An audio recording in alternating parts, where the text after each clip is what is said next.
நண்பர்கள் அனைவருக்கும் வணக்கம். இறையாண்மை சாவனிட்டி அப்படின்ற நேம் வந்து நம்ம அடிக்கடி கேள்விப்பட்டிருப்போம். நம்மளுடைய இந்திய அரசியலமைப்பு சட்டத்தில் முகப்புரையில் இறையாண்மை மிக்க சமதர்ம சமயச்சார்பற்ற மக்களாட்சி குடியரசு அப்படின்னு தான் மென்ஷன் ஆகிருக்கும். ஃபஸ்ட்டு எடுத்தோன்னே இறையாண்மை தான் வந்து அவங்க வந்து கோட் பண்ணுறாங்க. இறையாண்மைனா என்ன அப்படின்னா ஒரு நாட்டுடைய சுப்ரீம் பவர் அப்போ வந்து நம்ம நினச்சிக்கலாம். இப்போது ஒரு நாடு வந்து எந்த நாட்டும் கட்டுப்பட்டும் கிடையாது, வேறு ஒரு நாடு நம்ம நாட்டை கட்டுப்படுத்தவும் செய்யாது அப்படின்றதான் இதோடைய வந்து அர்த்தம்.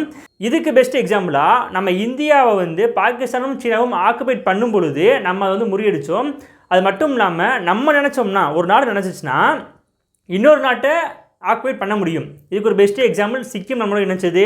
அது மட்டும் இல்லாமல் கோவா அண்ட் டையூ டாமனை வந்து போர்ச்சுகல் நம்ம வந்து இணைச்சிருப்போம். இதான் வந்து கான்செப்ட். ஜான் போடின் அப்படின்றவர் 1576 இறையாண்மை அப்படின்ற வேர்டை அவருடைய குடியரசு அப்படின்ற நூலில் வந்து மென்ஷன் பண்ணியிருப்பார். இதான் சாவனிட்டி. மேலும் பல விஷயங்கள் நம்ம கான்செப்ட்ஸை தெரிஞ்சுக்குவோம். நன்றி.